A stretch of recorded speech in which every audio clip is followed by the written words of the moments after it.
never slow up, no I don't take sh**. I got no love for the fakeness. If you wanna play tough and wanna hate this, I'll always show up and make a statement. I don't ever slow up, no I don't take sh**. I got no love for the fakeness. If you wanna play tough and wanna hate this, I'll always show up and make a statement. Everything I do so instinctive and so passionate. Every word I move so descriptive like an adjective. I got a vendetta against people who patented being negative when you should be getting after it. I got facts over tracks, this and that. Hello, everyone, and welcome to another episode of Women Atheists Unload. I am Cynthia McDonald. I use she, her pronouns, and I'm one of your hosts today. And joining me also in the hosting chair is Gada. Hi, Gada. Hi. How's everyone doing? Hi, my name is Gada. I am originally from Saudi Arabia, born and raised in the Eastern Province. I escaped Saudi Arabia when I was 26 years old, came to the United States as an asylee, and the rest is pretty much history. I was raised in a very conservative, strict Muslim household, extremely patriarchal. So I know a lot of things about a lot of things. Yes, God knows a lot of things about a lot of things, and God is perfect to have this conversation about the patriarchy. Dun dun dun. I wish I had like a button that I could like press like every time I say like the patriarchy and go dun dun dun. But you know, God, we're not alone. But first, I want to welcome you to Women Atheists Unload on Skeptic Haven channel. I am very excited to be here. I am so excited to have this conversation with you as well.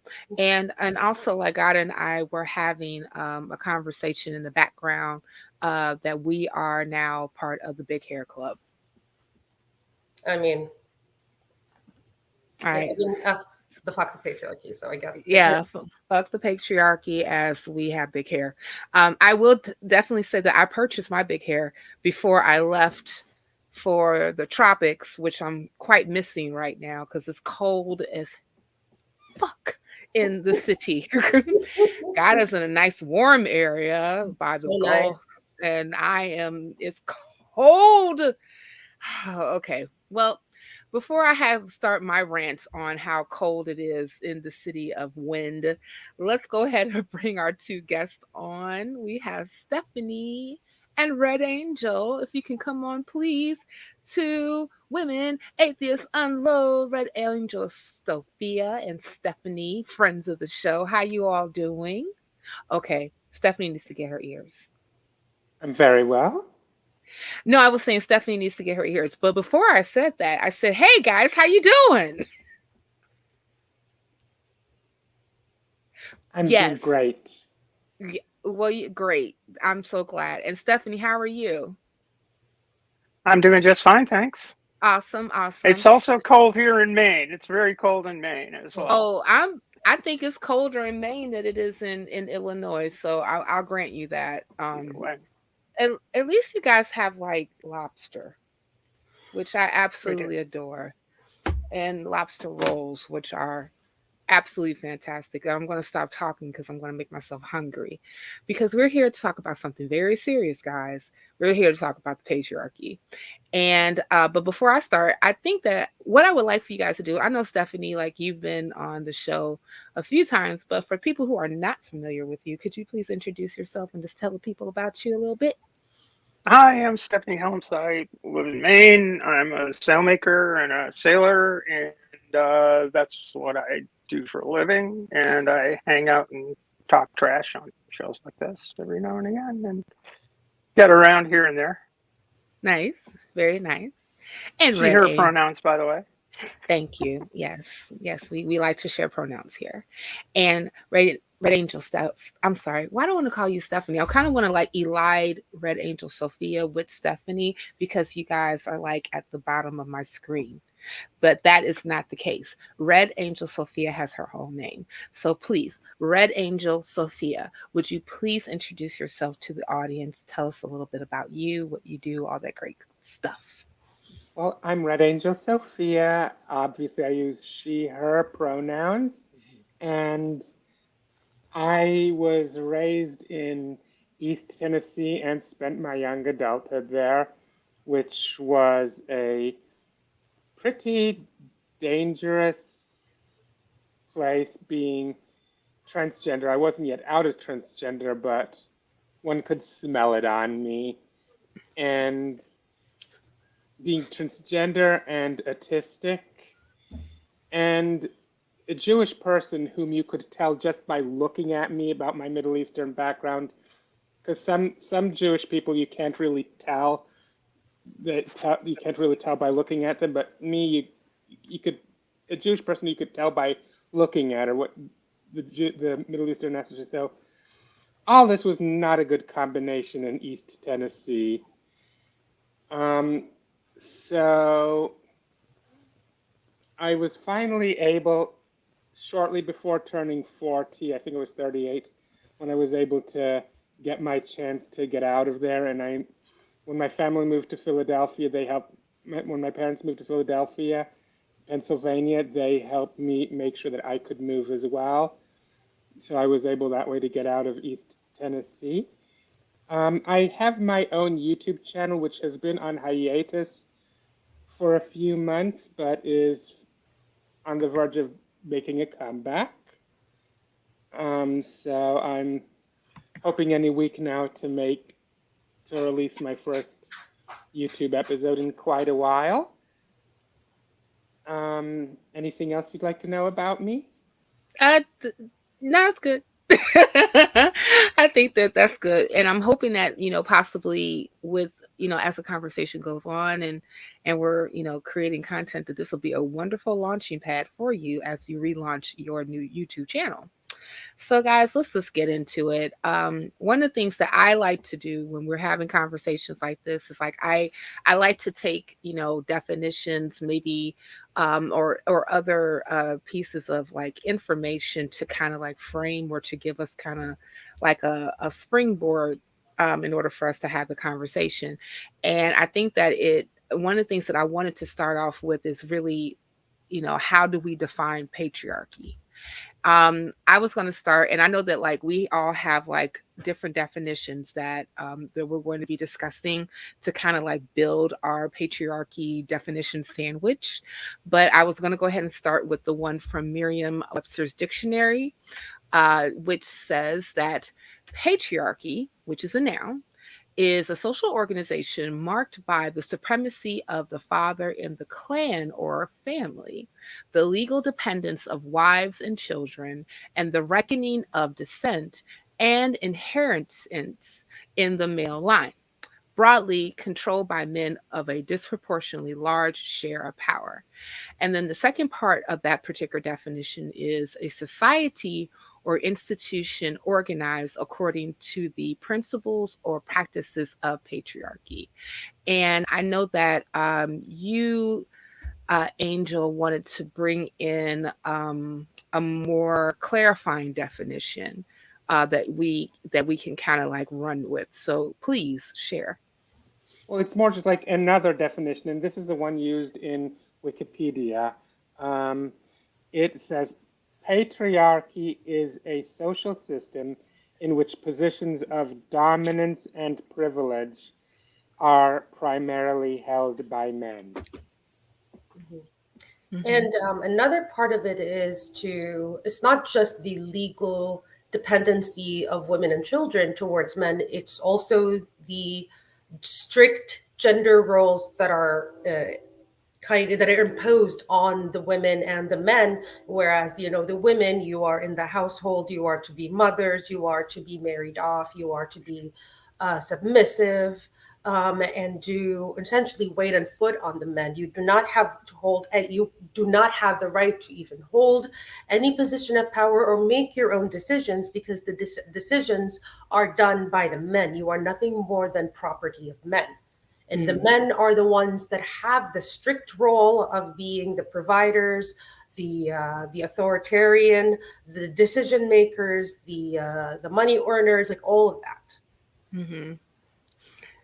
Yeah, and I would even say that we can even see how that where that particular definition and then like the expanding portions of those definitions have bled into like how patriarchy shows up in like different societies.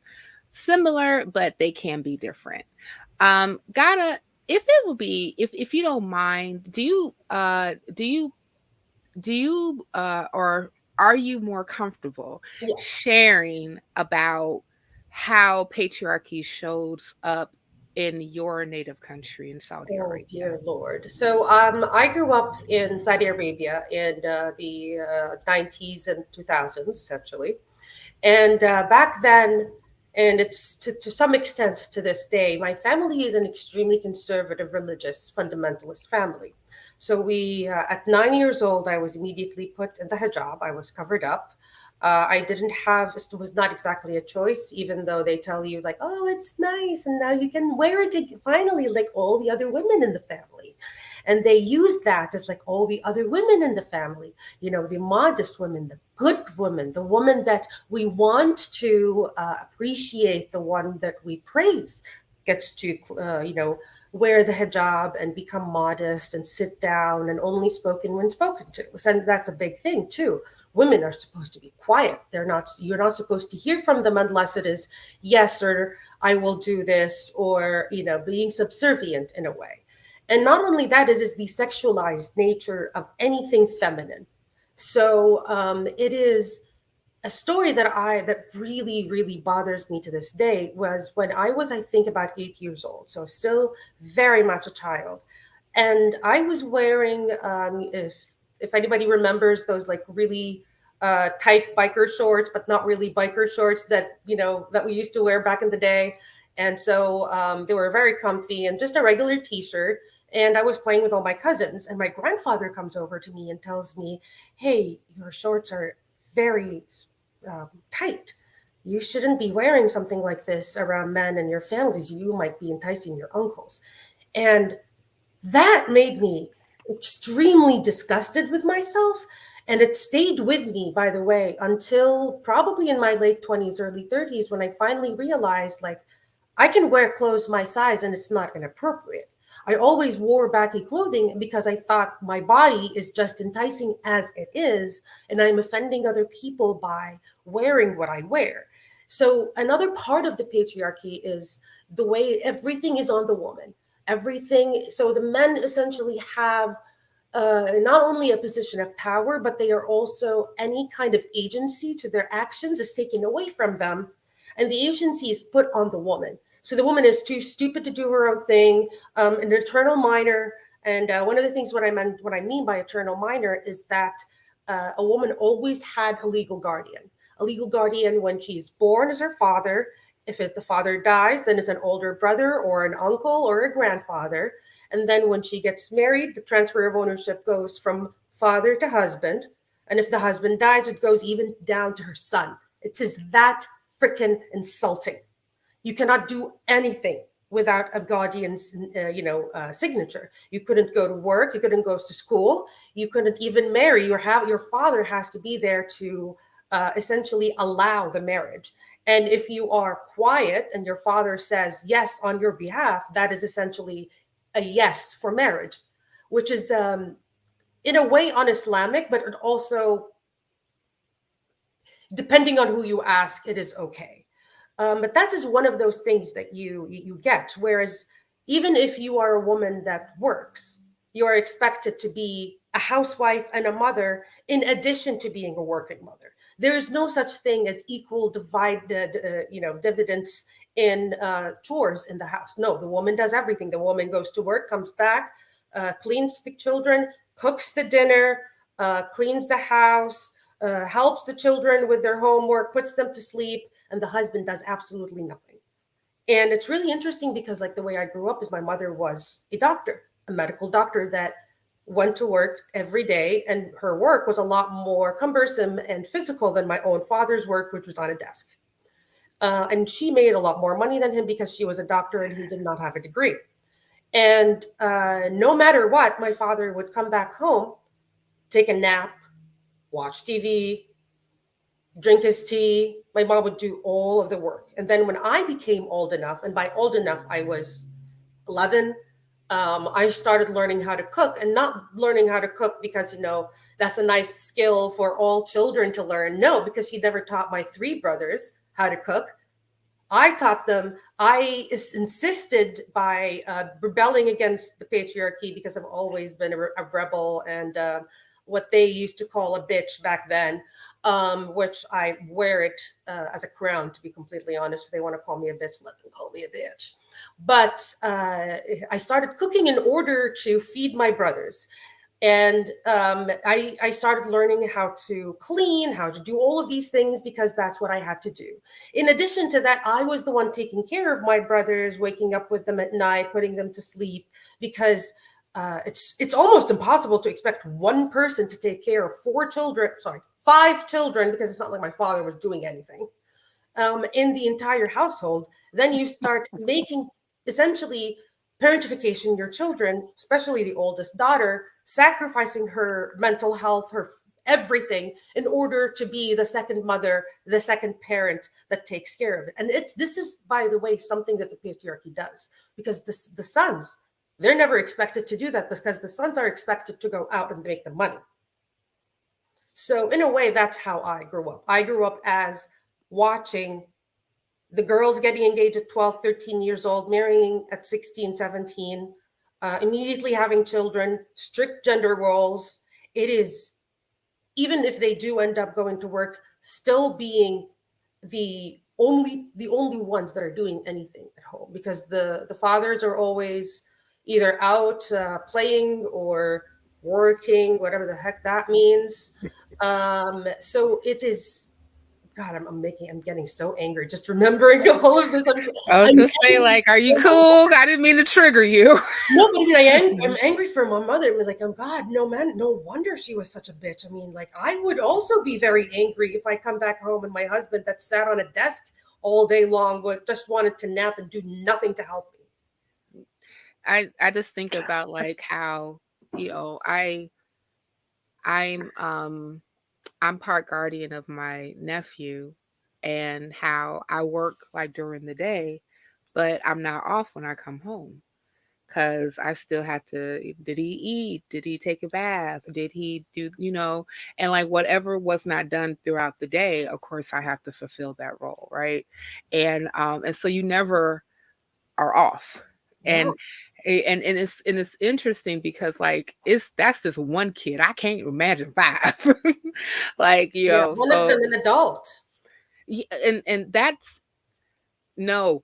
Uh this is all I could really say about that. But I want to ask Stephanie and then Red Angel, um your experiences as being trans women, when it comes to like how patriarchy shows up in your life personally, and also how you observe patriarchy showing up on a macro level, especially, being trans. Can you talk a bit more about that experience? Stephanie, I want you to start, and then Red Angel, I would like for you to come in afterwards. Sure, it's a rather curious thing. When I uh, started transitioning 24 years ago, my girlfriends would say, you know what you're signing up for, right? And to be perfectly honest, I did, but I didn't. The actual experience is it's mind blowing in a lot of ways. But I think I grew up in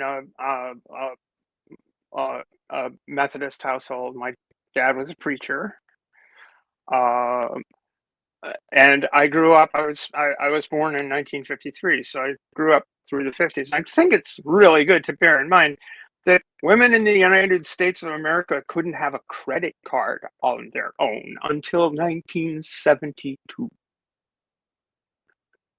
The patriarchy has strong roots in we're all people of the book, or at least we grew up with uh, the story of Adam's rib, and the whole um, the biblical text is quite explicit that women's roles are basically restricted to their value as mothers, their value as children who get a dowry paid. You're somebody's property, and that tradition continued in this country right through my lifetime. It's still there, and people want to turn it back. Any of the progress that we've made over time, throughout time, the ideal place for many folks who are very politically active now is to turn it back to those days, the days of my youth, where the woman stayed at home, or if she did work, she was still responsible for the home. It's like the song from Fiddler on the Roof, tradition. It's that very structured and confining place, and it's always framed that the reason we're doing this is to protect women. We want to protect women because women, of course, are so weak and fragile. Well, giving birth is I obviously not going to be able to do that, but I understand it's not for the faint of heart. So, these are myths that that men tell themselves and tell women to preserve a particular position of privilege and a system of preserving the system itself. And a lot of women buy into it, to be honest. I mean, it's not like everybody just sort of goes, "Hey, well, this is ridiculous. This is ridiculous." A lot of people will campaign. One comes to mind is Phyllis Schlafly. Foursquare against her own rights. So it's I don't know. I don't know if that even answered the question. Of course, the other aspect of when talking about the patriarchy, a lot of TERFs will say, "I'm a representative of it because I'm appropriating that role." Wow. You're appropriating the role. You're putting on a mask, and it's kind of hurtful in a lot of ways because I am happy with my gendered existence. I fought hard for it. I always felt it. It's very curious. I can't explain. It certainly wasn't a cultural milieu for a 3.5-year-old child to tell her mom that she was a girl, despite what her mom was calling her. So I'm not sure that in the 50s. So I'm not sure that it was a social contagion for the 3.5-year-old to just insist. So I hope I can disabuse people of the notion that this is some sort of thrill or an act or anything. No, it's just Stephanie. It's just me. It's who I am. And so when that question was asked, what you're signing up for, right? To me, it was, I'm signing up for, yes, I do understand the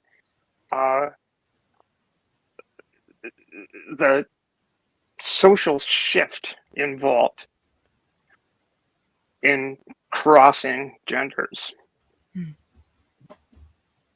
But I can't not do that because that's me. It's hard to explain, but that's the way I saw it. I just wanted to just make this comment specifically for the stories that you Gada and you Steffi just told, and Red Angel. I wanted you to come in like right after I make my comment. It's just kind of like how patriarchy is showing up, like especially like in gender roles, like what Gada was talking about concerning her mom having to take on not only working a job as a doctor, which is quite demanding. I work with doctors every day, and then Stephanie talking about how um, saying that this is who I am, yet being accused of wearing a mask. Um, it's to me, it seems not seems, but it the way that we're talking about patriarchy in of itself is choosing who we can assign humanity to. Can I also Yes. add something? Yes, please. Because what Stephanie said kind of kind of like hit something in me. When Mm. people tell you that because you did the social transition that you're now essentially like wearing a mask or whatever, it's not that. It's because the people that follow this patriarchy look at a woman immediately as weakness. Mm. You know what I'm Yeah. saying? Oh yeah. Yeah. Immediately. Yeah. Oh, you're a woman now. You're weak. And why would you choose that? Exactly. And why would you choose to be weak? With that being said, Red Angel, Sophia, please talk about your experiences with the patriarchy. Okay. Even growing up as a small child, I knew about the way my mom was treated like. What are the language guidelines in this show? I started off with the F bomb. You're fine. My mom was treated very badly at work. My mom worked as an architect. She has full credentials as an architect, and that's what she worked. She's an architect, and that's what she did for a living for many years before she changed profession. Um, she's and she was treated terribly by the men at her work, and I grew up knowing about that. So I was very aware that the patriarchy exists. I grew up in the very religious land of East Tennessee, as I mentioned, and I'd like to talk later about how patriarchy affects religion, and then religion then reinforces patriarchy. If there's time, I can talk more about that later. Um, Gada talked about that a little bit in the context specifically about Islam, but it also applies in many other religions. Basically, all of those that are associated with patriarchal Oh, culture. trust. We're going to get into religion and patriarchy before it's all said and done. It would not be Women Atheists Unload if we did not. But continue. Yeah. Anyways, as another thing Gada mentioned is that anything female is seen as weaker and lesser than, and therefore anybody who is ostensibly male taking on any any feminine associated behaviors is seen as being weaker and a sissy. And long before I transitioned, these tendencies would tend to show up a lot in me long before I ever began socially transitioning, years before. And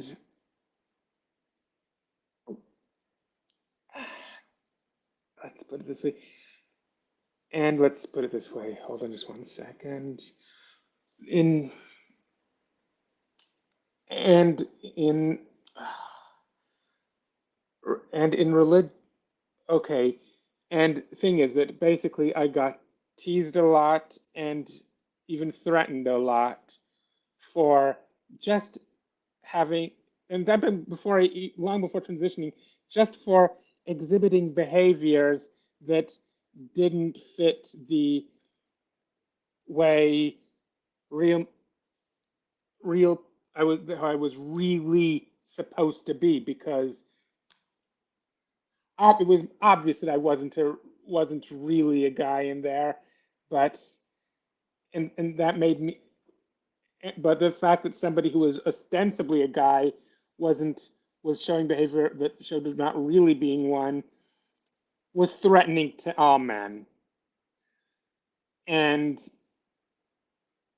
when it was time to transition, I knew that the men are the privileged gender in society. I knew that full well, but whatever male privilege I had that wasn't eroded by my nonconformist behavior, whatever male privilege I have that wasn't eroded by my nonconformist behavior, was not worth giving up the privilege of being able to be myself and not have to constantly pretend to be someone that I'm not. As Stephanie mentioned, TERFs like to accuse us trans women of wearing a mask, but really, the mask I was wearing was the mask I was wearing for years before I transitioned. That was the mask, and I didn't even wear it very well. And I wasn't even entirely. I wasn't, by the way. Anyways, after transition, I also noticed another thing is not only there's many people who do not accept a transgender woman's identity, but there's also many people, even though to some degree they do, will accept a trans woman's identity on a probational basis. And that basically puts trans women under a greater deal of pressure to conform even more to feminine stereotype. And then on the other hand, when we do that, because we're under that kind of pressure because of the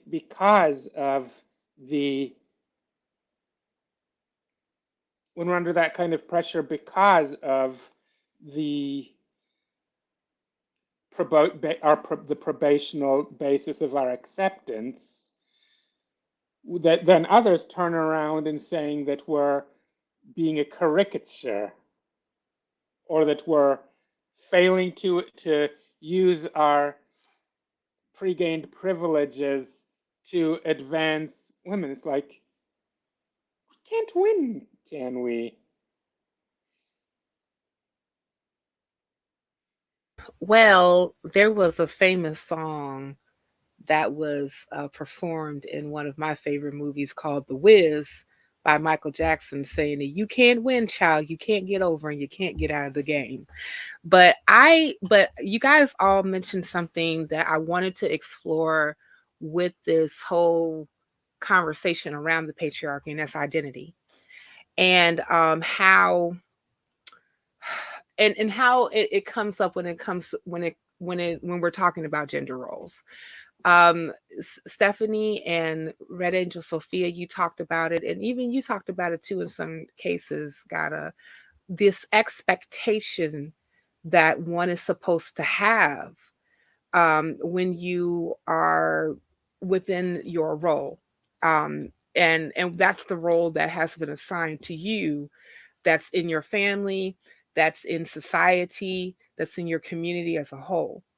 And I think that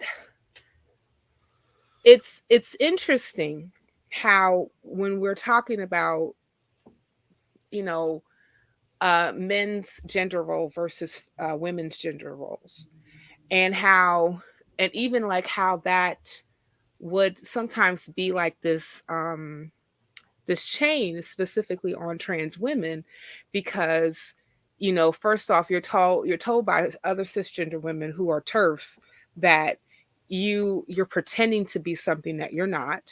That's what that mask whole conversation is about. And then, but then when you're actually going through this whole transition, even before you go into the transition, it all starts with, I don't, I don't,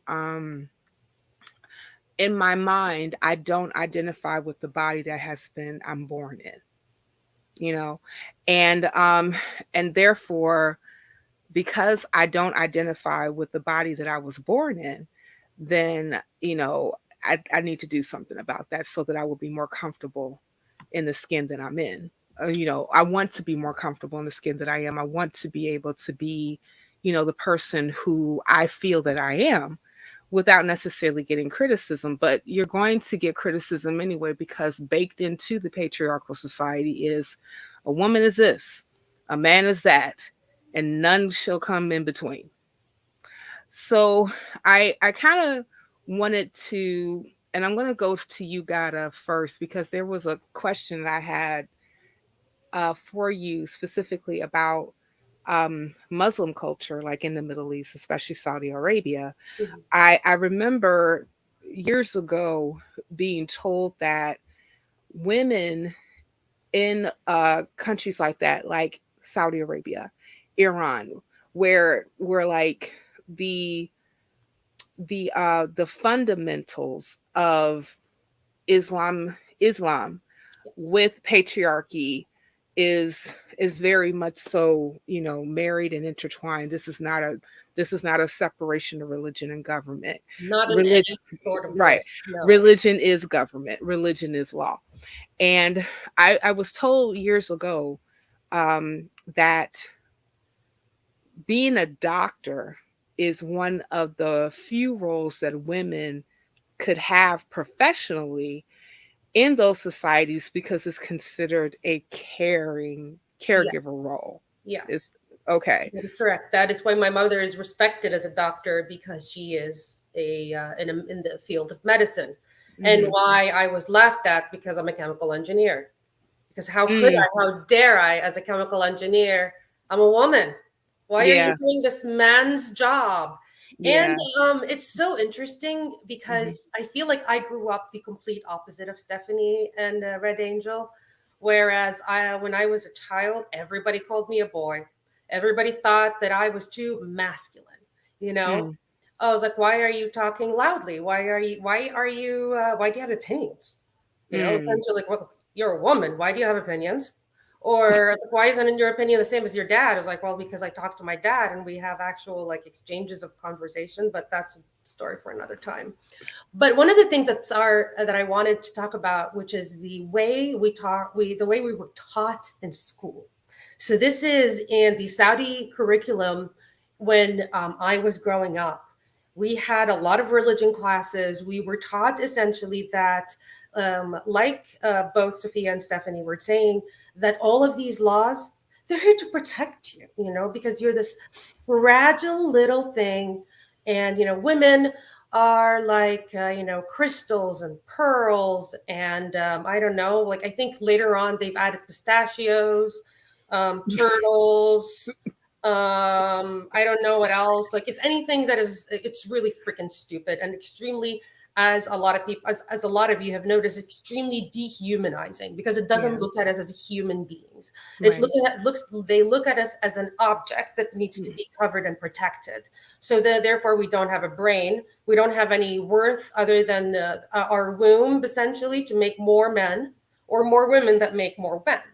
So a lot of these things that they taught us in school is, women are extremely emotional, and that's why, they really don't have any agency. And yet I go home and it doesn't really matter what I do. My dad is extremely angry, like irrationally angry. But isn't that irrational? Isn't that also emotional? But no, no, no. Only women are emotional. Also, women, have to go through their periods, so they become, so weak, and I don't really know what else. We are Ken, tainted. I don't mean to cut you off, but that infuriates me. And it really infuriates me, because I've had these conversations before, even, and one of the things that I kind of want us to get on is even how, like, women, women identifying people even perpetuate, the rhetoric that has been created by patriarchal talking points. And Exactly. yeah, So, and by the way, these are all yeah, extremely segregated schools. So this is an all-girls yeah, school. There is not a sniff of men in that room. So another part of the patriarchy is that is a very heteronormative thing. yeah, So when we were children, we were taught essentially as girls, like what is how to be a good wife and how to be a good husband, and essentially, women, when you go and want to marry, you look for the most beautiful with money and a good lineage. Ew, but that's what you're supposed to look for. But when you're going for a man, looks are not and nowhere around. It's like his character and his religiousness. Wow, that's what I should be aspiring to. And then men oh are wait, able to I marry have to. 4 I'm sorry. wives. Yes. I have to say this real quick because it reminded me of a story. When you were talking about what women are supposed to be looking for in a potential husband. Mhm. I remember when I started to date my now partner, he brought up a word that I've never heard before in my life, which is called hypergamy. Oh. Yes, hypergamy. Stephanie, Redangel, Sophia, are you guys familiar with this term? I'll look it up. Okay. Yeah, okay. Well, let me see if I can get like a quick definition of hypergamy real quick to I kind got of it. like, help us. Okay. It's the action of marrying or forming a sexual relationship with a person of a superior sociological educational background. And the reason why he brought this up because he said that women are predisposed to being hypergamous when it comes to choosing their partner, and this becomes from gotta kind of like what you were taught growing up in these segregated schools about when you're choosing your mate, you have to make sure that he's educated, that he has money, that he has good religious stature, he comes from a good lineage, you Mhm. know, make sure that like, the children within that family are, normal, whatever Or that of a means. certain, features, because when you look, Yeah. that's another part of the patriarchy. It's extremely racist. Yeah. Extremely racist. And put a pin in that because we're going to get into there too. Because I Yes. definitely want to talk about the intersectionality between Yes. patriarchy and Because, racism. and I can touch a little bit on it, but Yeah. when in the Saudi curriculum, this is what we were taught. Mm, And this is an extremely religious part, but then you also have the bleeding in of culture. And the hmm bleeding in of culture, of course, gives you another aspect of it. hmm How the certain tribes are hierarchical depending on how powerful they are or how many sons they have. You know, mm, and another part of it is a man that has many sons, there he's always looked up as like, good for you, man, your congratulations, you have so many sons. And if it's a man with many daughters, they're like, it's okay, man, they will probably hopefully give you good grandchildren or something like that, or maybe one of your you will have a son eventually. Yes, yes. So I'm the firstborn, and in Arab culture, you met a lot of parents go by, father of oldest born son. Because I'm not the oldest born son, I'm the oldest born and only born daughter. When my younger brother came along, my father became the father of Ahmed, Bu Ahmed. Where did I go? Disappeared.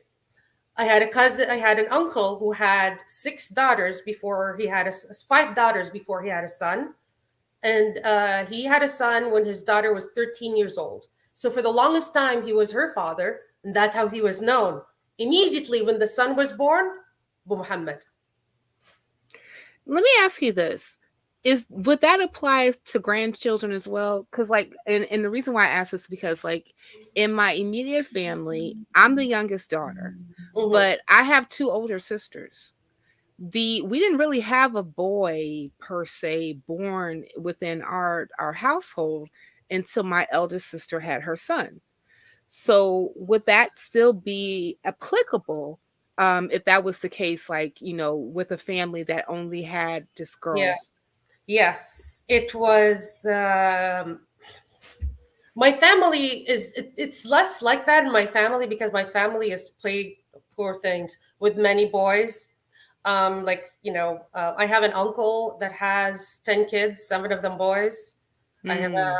I'm one of four, and I have three brothers. Both sides of my family have more boys. I mean, they're cousins, but they're all boys. Like, there's so many boys in my family that actually we kind of pray for girls because they're a rarity. But I mean, I don't understand why they would pray for the girl, because like when she's born, immediately she's a disgrace and shame, and we have to cover her up and marry her off when she's 13 or 14. Like, what the heck? Ugh, gosh, uh, okay. So many thoughts are in my head right now, but I want to go to Redangel, Sophia, and Stephanie, because I want to go back into this whole thing about identity. Gada talked about how she was basically indoctrinated in the educational system that this is your role. But Okay, wait, I just all want to right, say, in yeah, my defense, I never believed it, and I always fought back, and I yeah. got bullied for it. And so when I heard both of y'all, Stephanie and Sophia, were talking about bullying, it really, really touched me because I was also bullied for being too masculine. Yeah, and I was bullied for being quiet and a nerd. And people like, you were quiet?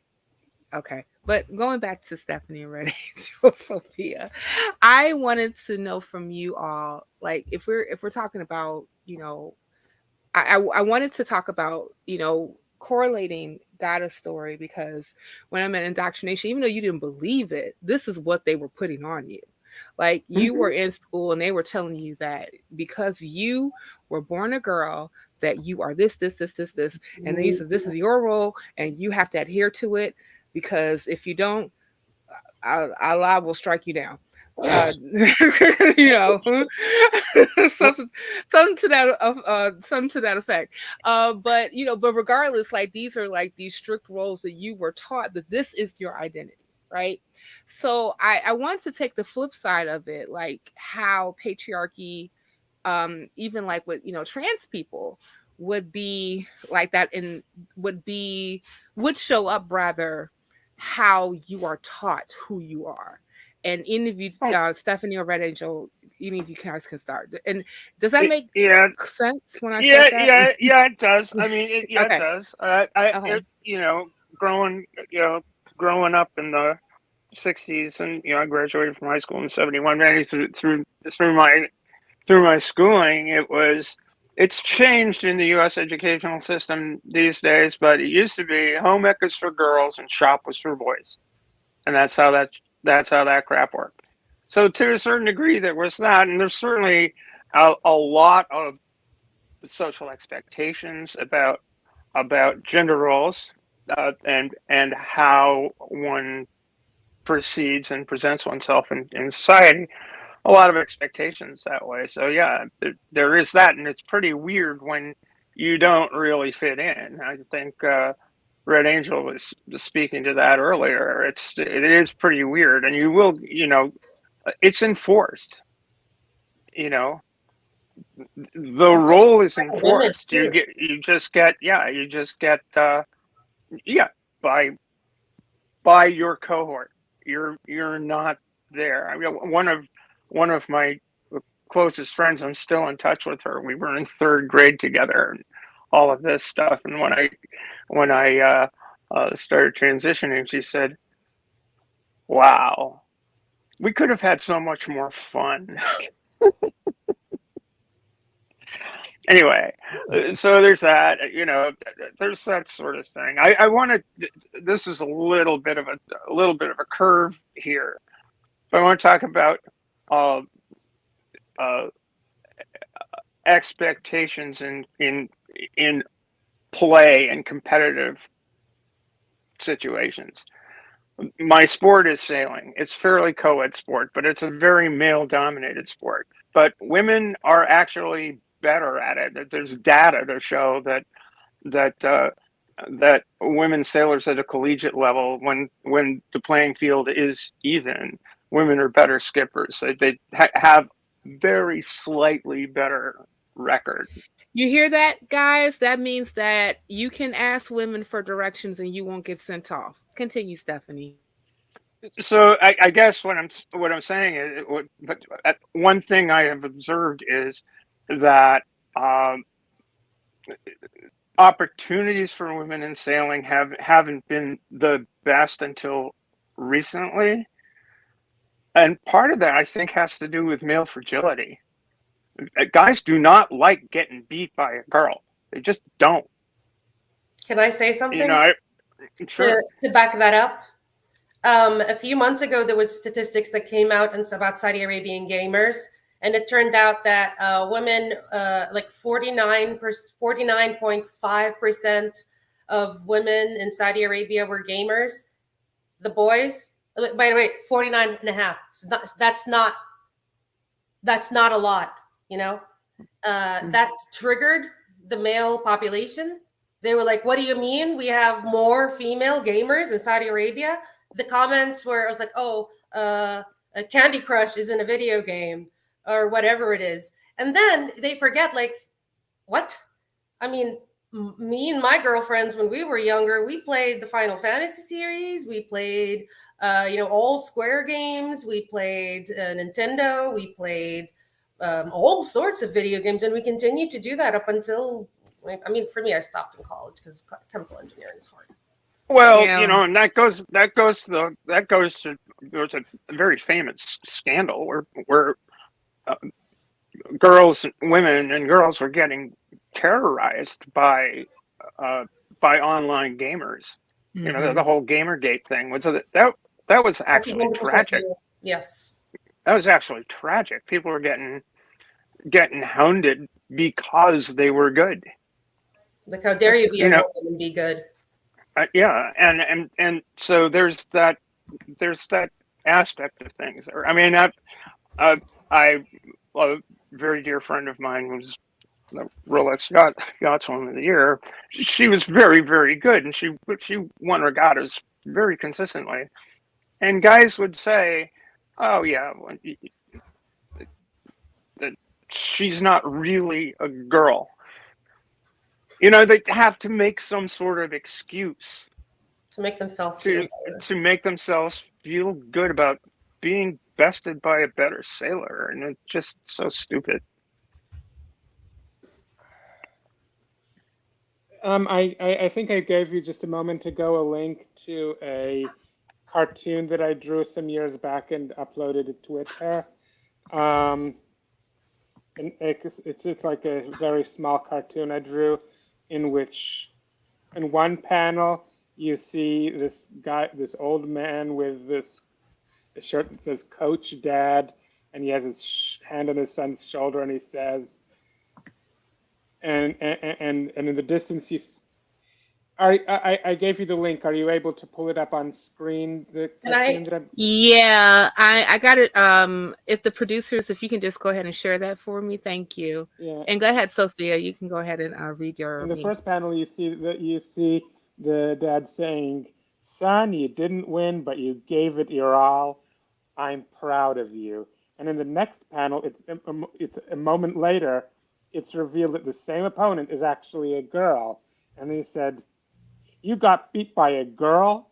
You're a disgrace." And now the son is traumatized. And then below I said, "Dads, please stop conditioning your sons like this to feel threatened by female competence." Okay, I have a story that is literally built on that, but it's not on sports. When I graduated high school in 2006, it was also the first year that the Aramco program for girls scholarship opened up, and this is when the first time those boys in the Aramco scholarships had girls to compete against. I graduated with the highest GPA. I was the only one that got an A+ in chemistry, the only one that got high grades in all of math, science, and everything else, in English. You do not understand what the number of lies those boys said to make themselves feel better, that a girl beat them in their own game in chemistry and in math and in English. Well, I mean, the teachers are always much nicer to the girls, and they're, of course, they're going to grade them a lot less, stringent than they do with the boys. Or, oh well, those girls, they're going to go there and they're going to cry and they're going to show their tears, and of course they're going to give her whatever grades. No, I was just smarter than you. That's it. And that's okay. I can't even think of like academically. I did so much better when I was being taught by other women in an all-girl school. Like when I went to co-ed school, it was a little bit different for me, gotta you know. No, my math teachers. Yeah, Oh, they were all women. yeah, I won yeah. I won second place in a girls' math competition because of my teachers, because they got me. Without them, I wouldn't be an engineer. I love science and math because we had the best teachers. And I always say that if you have a good teacher, you can learn just about anything. And I was not a person that was really great at math. Um, But when I got to high school and I had really good women teachers, all of a sudden I'm starting getting A pluses in algebra and trig and geometry. And I was like, what the hell? And then even my even my it was so funny. At the end of my freshman year of high school, like I had like all A's and B's and I had an A in math. And my parents was like, did you see your report card? I was like, yeah. And it's like, did you see your grades? I was like, yeah, I got them. And you're like, well, you got an A in math. I said, yeah, last time I checked. They were like, well, how? I was like, I had good teachers. That's all I could say is I had good teachers. And I really believe that, like, when you have like good teachers in your life that believe in you and believe that you can do the work and don't shame you, and put you in some type of box, you can pretty much achieve anything if you put your mind to it. At least that was my experience. But I want to shift. In 10th grade, my math teacher said, "You're going to be an engineer." But I was told by my aunt, hey, you're going to be a music teacher. And I'm like, maybe I don't want to be a music teacher. And I was a music teacher, but only for like a year. And then I went back to corporate America, and now I'm a case manager. Go figure. I went back to school. Yeah. Now, can I ask questions now related to the patriarchy? But I want to mention it when it comes to dating, if that is okay. Yes, but okay, yeah, we can let's talk about that, and then we can go to like patriarchy, how it shows up in dating, and then I wanted to kind of touch base on on patriarchy in a micro. I'm not microcosm, but like in a macro sense, especially talking about heteropatriarchy. So yeah, let's talk about patriarchy and dating. I'll start. Let's that whole hypergamy thing. I was like, what the fuck? And I remember having this conversation with like my partner recently. Like we just came back from the Black Non-Believers cruise, where we went to Mahogany Bay, Honduras, Belize City, Belize, and Cozumel, Mexico. And it was beautiful. It was gorgeous. I had a great time. BN don't owe me nothing. And I can't wait to leave the country again. I have been completely bitten. And we do have a super chat. I want to read this real quick. Dan D, $20. Thank you so much. And Dan D says, I'm not good at math either, so here's $1. I love it. Thank you, Dan D, for contributing to Skeptic Haven's channel. We really do appreciate it. We'll figure out what to do with your dollar and the other 19 that follows. Okay, but but yeah. So we're okay. So talking about dating. And so yeah, we just came back from this beautiful cruise. It was great. And I remember we were having this whole conversation going back to like, our early inceptions of dating, when the whole concept of hypergamy came up, and I told him, I don't know what that means. And the reason why I don't know what that means is because that concept never came up in my household. Like I was taught, even though like it's kind of interesting. My father had very much so ideas that women hold a certain position in the household. Like, they're supposed to be mothers, take care of the children, blah, blah, blah, blah, blah. But it was only per se when it came to him. Meaning that in my household, my wife is going to do this. But that's not necessarily the idea that I'm going to place on my children. Because when I was growing up, there was no, you like, because you're a girl, you can only do this. Or because you're a girl, you can't participate in this. Like, I remember if I was interested in a sport, I did it. Even though I really wasn't a sports person, but my dad would ask me if I wanted to go play a sport, I could. I watched baseball with my father on TV. I watched football. I watched basketball. Like, I was interested in like watching sports, and he would talk. And he's the one who taught me how these games work. And he was very open to answer questions, and I was always taught that you don't rely on a man for anything. You are going to school. Matter of fact, even when I had a conversation with my parents about college, when it was time for me to finish high school and actually go to university, I wanted to go to a junior college first, just so that I can kind of like transition into like a 4-year university, because I knew that it would be a lot more difficult. And my parents was like, no, you are going to university and you have no choice, because you will learn, you will get a profession, and you will learn how to support yourself. You are not going to rely on a man for a damn thing. This is how I was raised. Mm-hmm. So when I come to, date my now partner, my partner was raised a Nation of Islam. Oh So dear God. yeah, I mean, he's an atheist, but he was still raised in that area, and so of course there are very much so strict gender roles. Girls are separately educated than boys, etc., etc. So he already had these ideas about women's roles, and in some shape, way, or form, it may not have been as extreme as some of his NOI counterparts, but it was still there, and especially when it came to how a woman would choose to be with a man per se, if they're in a heterosexual relationship, whatever. And I remember telling him specifically, like, when you brought this up to me, I didn't know what the fuck he was talking about, because I wasn't raised that way. I mean, like, I don't give two shits about your money. A matter of fact, if I want to go on a cruise, I work. I would just took my No.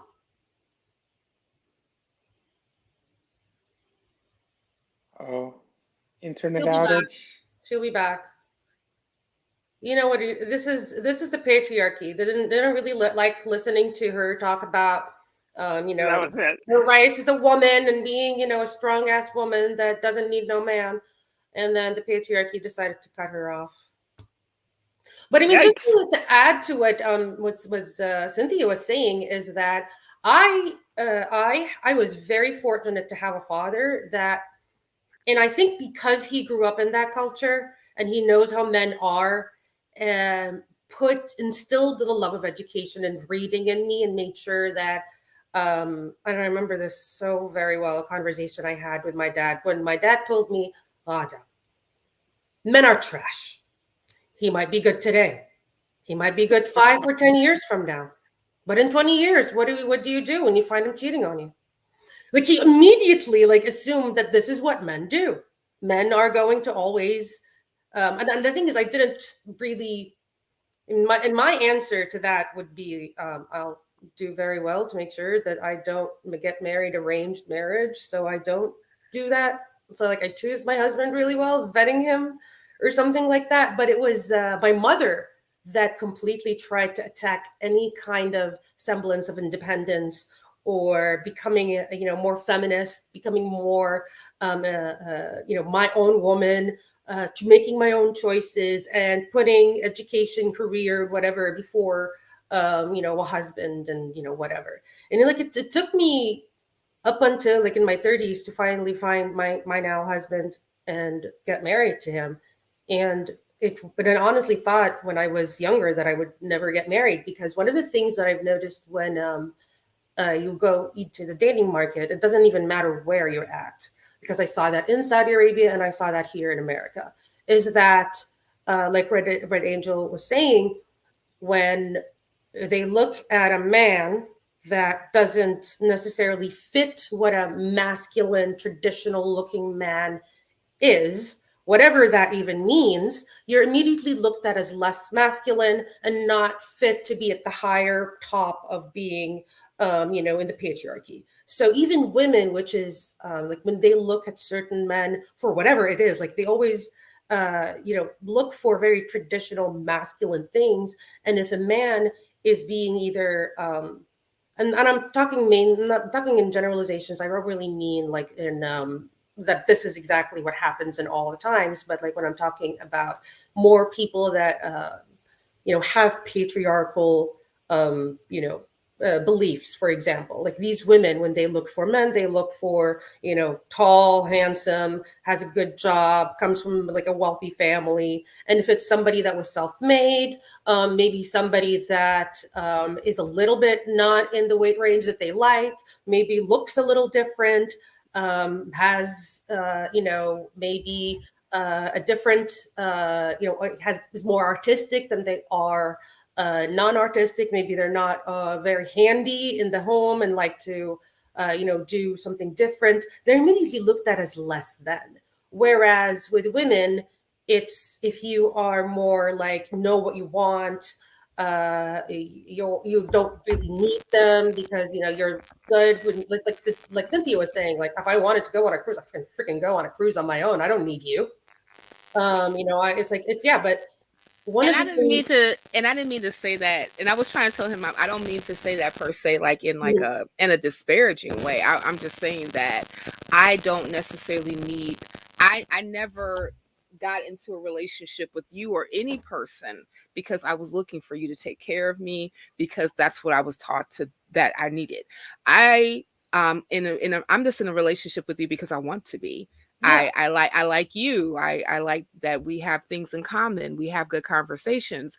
You're a person that I like to spend time with, and therefore and therefore that's why we're in a relationship. Other than that, it's not because you can do something financially for me. Like I don't necessarily need your protection per se. Here Put it that is way. here's something I understand that. I don't know if this is maybe I let me say how I see it, and maybe if you Mhm. can relate to this. When I Mm. was dating, I was always the one that was more educated, and the one that had a higher job and a better career path. The men that I have met during my dating life were always extremely um, intimidated by that. And the other part that I Mm. was an asylee and I made it on my own here and I really don't need you. I've already made it. I already have my own place. So don't worry about me. That also intimidated them. And to be completely honest, I didn't know if it was maybe the money aspect or maybe their fragile masculinity because that's how I looked at it. It's like, I don't. Mm. I thought you would like that part. Like, I want you in my life. And that didn't, that was never enough for them. So I afterwards kind of tried looking for somebody that made more money than me. I thought maybe that would make them less intimidated by me. But what I found out is that I just needed to find someone that, actually realizes that a strong woman is not going to suddenly suck the masculinity out of them. And they're still going to have testosterone by the end of the day. And I think that we can also,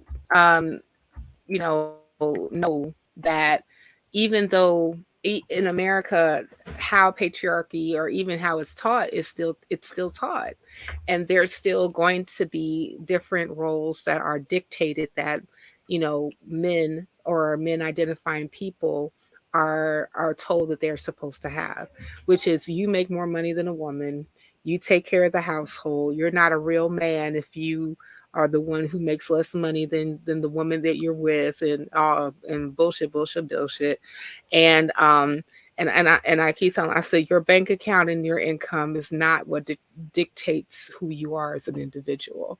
It just happens just to be where you are at that particular point in your life.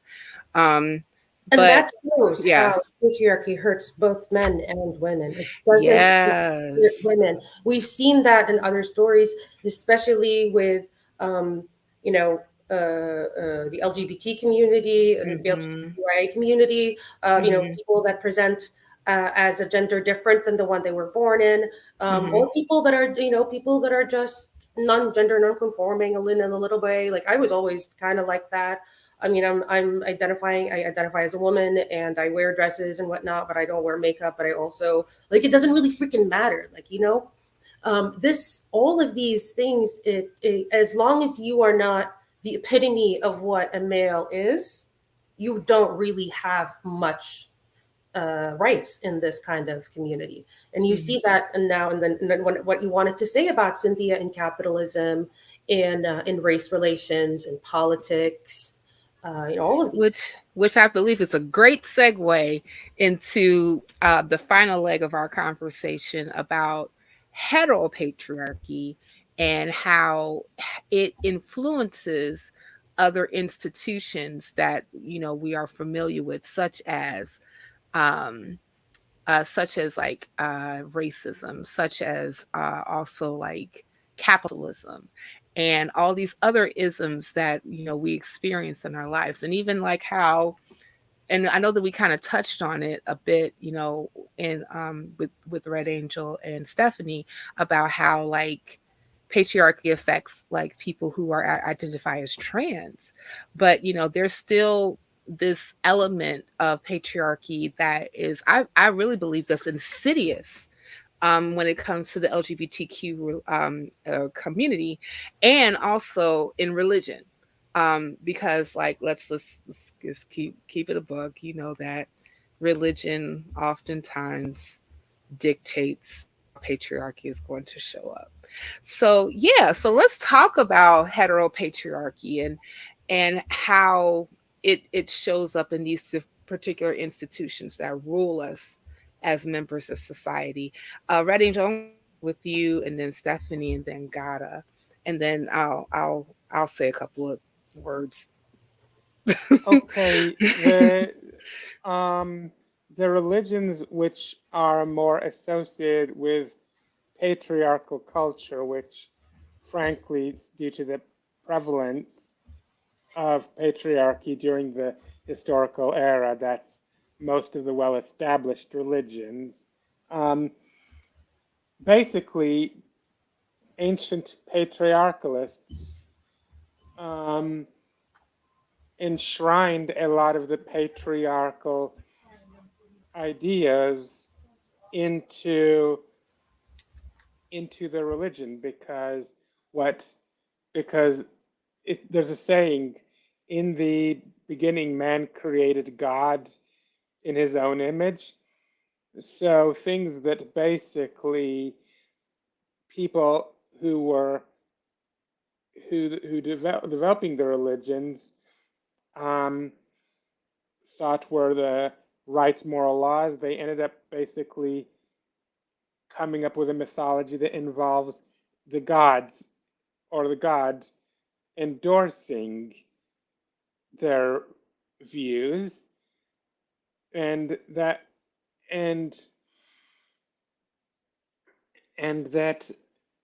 basically shows up in a lot of the biblical laws, for example, as well as the Quranic laws, as well as also other religions, including I don't know as much about Hindu and Buddhist laws, but I hear that there's quite a bit of patriarchy there. I mean, like, I'm a practicing secular Buddhist. And I did study a little bit of Hinduism, but I mean, just from on surface, just think about it. The three main gods are there are three main gods. Even though it's kind of interesting because in Hinduism in itself, especially when it comes to like how they have depicted some of their deities, you see that a lot of their deities actually possess both sexes. And a lot of times art is life, and it's usually art is copying life, and so they are very familiar in the region about people wwho who would actually identify as transgender. However, it's still under the guise of a creator father overlord like Brahma, his son, who happens to be the savior, who is Vishnu, and then you had the destroyer, who, even though has like a more feminine presentation, is still considered a he, who is the destroyer. And these are the main gods that happen to rule that particular religion. My therapist, during the time when I was going through transition, I had a therapist who was from India, and she mentioned that the hijras, who are basically the caste that transgender people are shuffled into, tend to be treated very badly. And they do, unfortunately, yes. In India, very badly in India. And they're the Hinduism is also a super patriarchal religion. If you do follow the Hindutva, because they're the patriarchy of the Hindus, they are extremely. They really do believe that like the world ended once women were able to go into the workforce. Yeah, ain't that crazy? But y'all go ahead and continue. yeah. So yeah. So basically, the thing is that like the also that homophobic and transphobic laws also they were originally inserted because the ancient people, like my ancestors who developed their religions, enshrined their beliefs in the religious texts. And then now we have a situation centuries later that these religious texts are reinforcing those views in modern society and hindering our effort to grow past them. And also, a lot of times you will find many modern religious scholars. I don't mean scholars about religion, but I mean scholars within religion. There's two kinds of religious scholars. There's secular scholars of religion, but there's also religious scholars.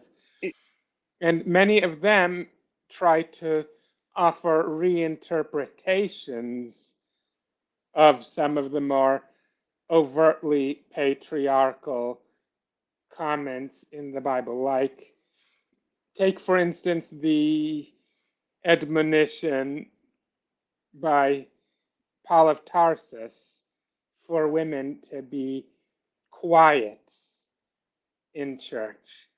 I've heard one person say like, oh, in the Jewish synagogue, women were chattering among each other. Angel, can I ask you this? Can I ask you just one question? I was just curious to know. Could you please tell us like the group of Judaism that you came from? Okay, it's a very long story. I was raised in a very secular Jewish household. Uh-huh. It was more the cultural connection. I found the attitude of religiosity not from home, but from the society I was raised in. Mm-hmm. I have had exposure though to basically the whole spectrum, from the Orthodox to the, except for the very ultra Orthodox, I've had exposure to the whole spectrum, and I have found very trans accepting people throughout the entire spectrum. Is that more so like the reform, like the Reformation of Judaism, most likely in Ashkenazi Jews? I don't know. I've not been in that. I've been in like one Sephardic Orthodox Orthodox synagogue once, Mm-hmm. and both of them have separate sections for men and women, and I've not observed women being that talkative. Yes, maybe there are occasions one word thing, but the whole thing about constantly talking. I don't see it. The most of the women there wanted to pay attention to it, but so that then in itself should point out to the validity of this person's reinterpretation anything but accepting that Paul is a sexist. But basically, but another thing is that that section appeared into the Gospel to the Corinthians, and I don't know much about the Gospel to the Corinthians, but was that one written to a particular? It was most famously in First Timothy, and then there is a somewhat but not quite exactly the same in Corinthians, and there's some kind. Most scholars agree that Paul had nothing to do with writing Timothy, Right. And so there's there's a whole bunch of stuff. Oh, that's getting down into the weeds of Christianity. I just want to point out that Christopher Hitchens quite famously said in his debate against one of the cardinals of the Catholic Church, you want to improve society, you want to improve a country's fortunes, empower women. Mm-hmm. Yep. You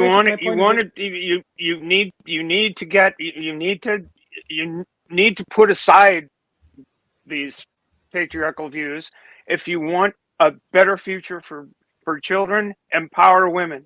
Make sure that they're well nourished, and make sure that they have opportunities to thrive, and your society will improve. And that's been the case everywhere. Indeed. It's a success. It's a success in the WIC program here in the United States. Women, infants, and children. Making sure that let's face it, if the patriarchy doesn't change, women are still, for the most part, burdened or blessed, depending on your point of view, with the responsibility of raising children. Yeah, and you're not gonna improve a society when children are falling by the wayside and their mothers are starving. Indeed. Got it. You wanted to I wanted to comment on that because here's something I noticed. As I come from Saudi Arabia, and when we were in Saudi Arabia, they mentioned how the patriarchy is the way to go because look at the West; they have a 50% divorce rate. Children are being raised by somebody else. The mother is essentially bringing strangers. It's always about the mother, right? Bringing home strangers. There's so many single mothers and their children on the streets, and we don't know even who their fathers are. But that's not exactly. There are things like that, but it's the end. It's the woman's choice. If she wants to do it, she gets to do whatever the heck she can do. But what I did notice is that in the patriarchy, when you are there, okay, yeah, sure, you don't have a divorce rate, but do you know how many women I have met that have black eyes? Yes. That are crying in their bedrooms every single night. Yes. Do you know how many women, how many households are just like screaming every single day at each other? If my parents had divorced when we were 10, when I was 10, I think they would have been much happier in their lives than because they stayed married up until now. But okay, yes, you don't have that, and you have families that are still together. But is that really what you want for your children? Do you really want your children to grow up watching their mother cry every single night before going to bed? Do you really want to watch her being beaten, pushed around, spat at by her husband, your father? Is that really something that is conducive to a wholesome society? No, it isn't. And another thing that I noticed is, so I know a lot of ex-Muslim ladies all over the world, and the ones that were able to make it with their children are the ones that were able to do it in the West. Say all you want about the West, it's horrible. The patriarchy is still around, but like Stephanie says, they have these programs for women and children. These programs for women and children make it so women can escape these abusive places, the places that are toxic for them and their children, so they can go and be able to live on their own. If these women still stayed in the Middle East, they would have never been able, or if they were in the Middle East and they were not Canadian or American or European, they would have never been able to leave their husbands, because in places like the Middle East, a woman cannot divorce her husband. She has, first of all, to get a bunch of money in order to pay him, and even then has to wait until he finally says, yes, I'll go ahead and divorce you. while he can go and divorce wife number 2 and 3 and 4 and not even bother with the divorce. So when you have these protections, and I see how one of my friends who's an author of the book Unveiled, and even if you disagree with her on some of her views, you got to admit that she would have never been able to leave her literal terrorist jihadi ex-husband that beat her on a daily basis and raped her if he was not a Canadian woman. He was in Egypt. She would have not been able to until he finally actually committed an act of terrorism. Yeah. And if some of my friends that had abusive husbands here in America, and I'm not saying that because leaving an abusive husband is the hardest thing, and the real danger happens when you leave. And Yeah. it is going to be the same where you're at, whether you're an abusive, beating husband or somebody that just wants your money. That is always going to happen. So these programs that help women, if we have laws that help women, because you don't go as a woman and be like, I need to make sure that my ex-husband who's abusive stays away from me, and then you're laughed at and be like, oh no, it's okay, you got out. No, she needs protection because that person has done. There's so much evidence that shows that it's the hardest and most dangerous after you leave. And this happened to me. I lived with them for the longest time, my own abusers, my own parents. And when I finally left, that's when their true colors came. I suddenly am a whore. I am filth. I am disgusting. I am a witch. I need to be killed. I need to be burned.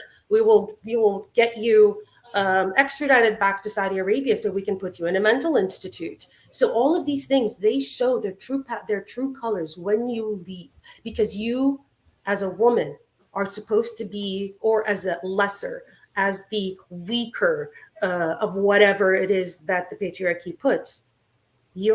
Just because you have decided, I don't want this, you leave it, you're now a danger to everybody else.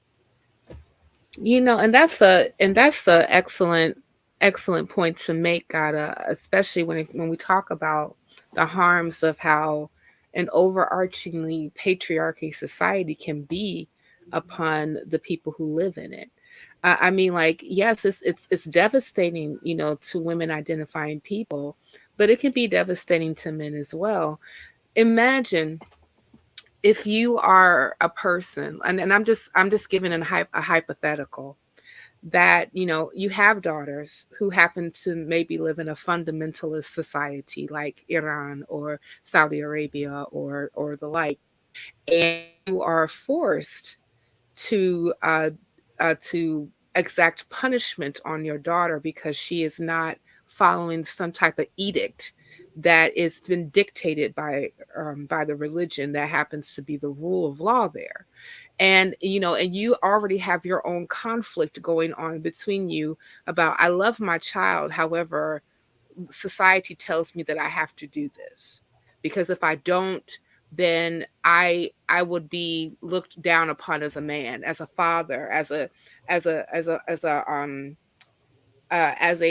substantial figure in my society. And I can only imagine, even if this is just a hypothetical, but is it really? Because, I have read stories about, women being abused, um, uh, crazy, by their husbands, by their fathers, when they happen to step out of line from what is considered, the actual thumb that they're supposed to follow. I mean, just think about, like, even the latest protests that happened in Iran because the young lady was out and her hijab was not on her head properly. I mean, she could have just rushed out the house because she had like an appointment that she had to get to right away, and part of her hair was shifted, and then next thing you know, the morality police come in and basically beat her in front of everyone, and then to the point where, like, the women were like, enough is enough, this is crazy. Like, you can't really build a society on well-being when this is something that is considered the norm. And I even think about and this is like something that I kind of wanted to get into, and I kind of feel like we need to have just a show on heteropatriarchy, because like I really wanted to get into the weeds of how like patriarchy even shows up in our institutions. I mean, the reason why we have race now is because of capitalism and patriarchy. That's what it was from. I remember specifically listening to a I forgot her name, but she's a commentator on Blaze TV. She was mentioning how society has gone downhill in America because we don't follow the old patriarchy rules that we had when the United States or even America when it was under colonial rule actually became a thing. She was saying that women should not be able to vote.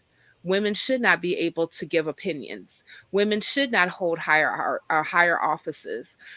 Only their husbands should do that, and that will make a better society.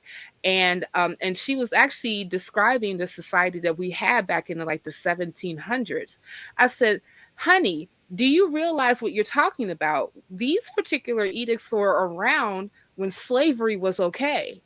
Because remember, the only people that could vote when the Property formula, owners. yeah, or property, and who were the property owners? White men. Those are the only ones who could. A white male Christian. However, the only one. as a black slave, you still get counted, but you're counted what, as a 3/5 person?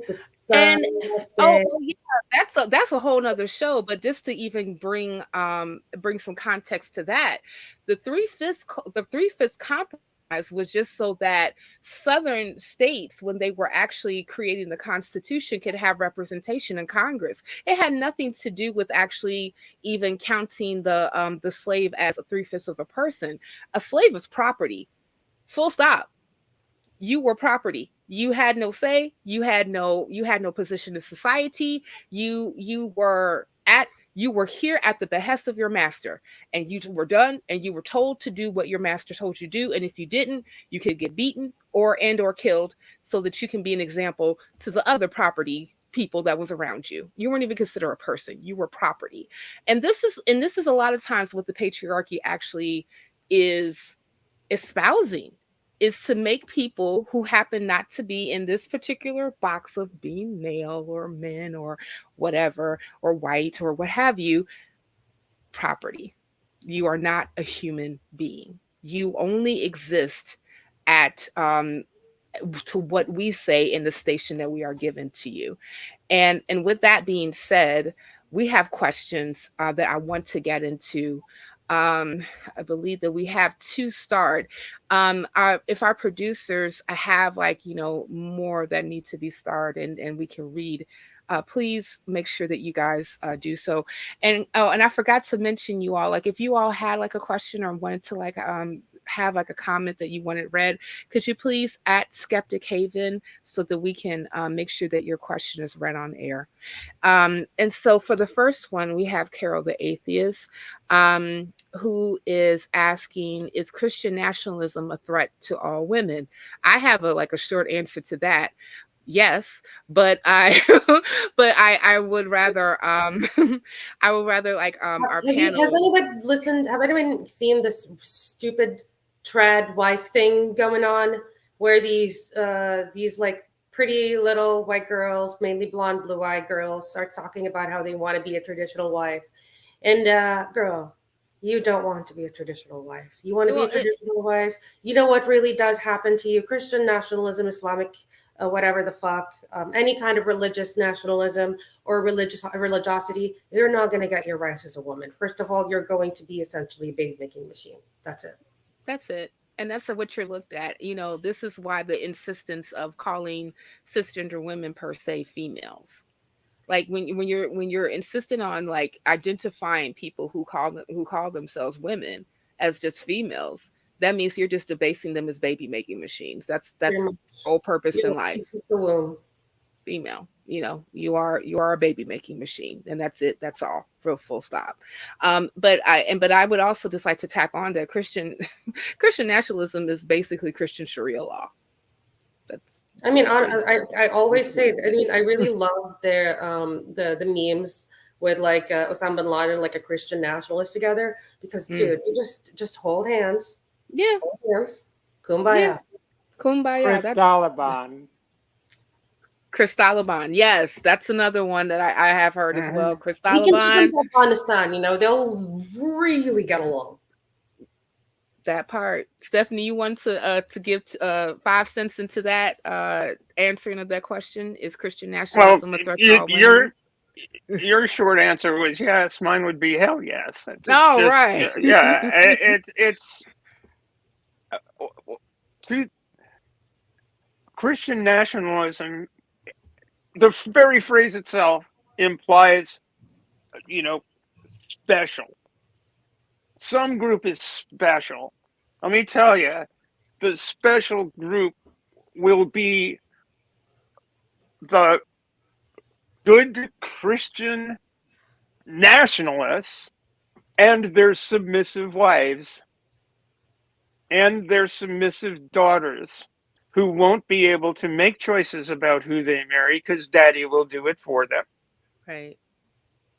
Who won't be able to have any control over what they wear because daddy will tell them what to wear and beat the crap out of them if they don't wear what they wear. What you're talking about, yes, it's a threat to all women to the extent that even if you're not one, can you stand by and watch your sisters be subjected to that kind of cruelty? You don't even have I mean, to. how is oppression not a threat to everyone, no matter who's being oppressed?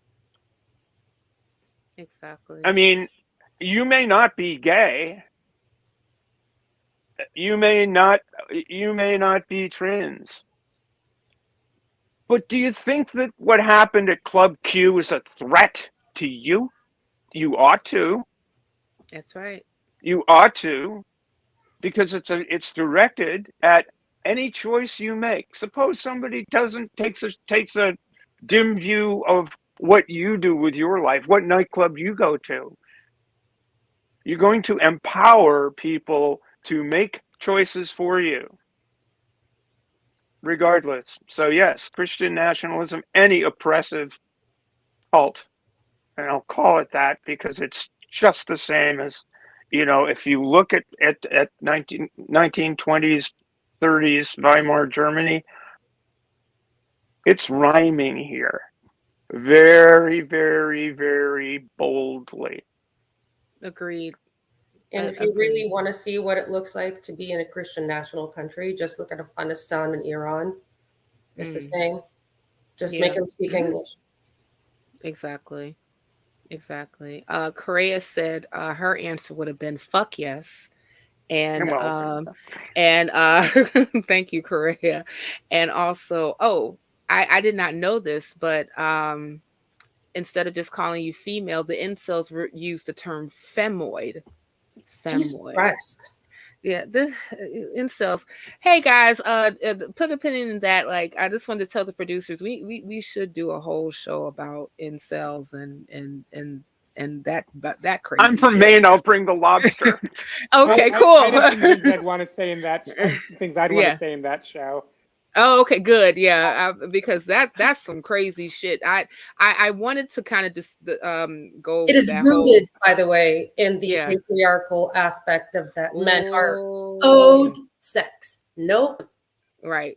Yeah. Owed sex. Can you believe exactly. Can you believe that the original incel discussion group was actually started by a lesbian? Can you? Wow. Yeah. Can you believe that? So everybody here, just come back. We're going to have the Manosphere Incel show. We're just going to that will be the next thing, because oh boy, do I want to tackle that subject.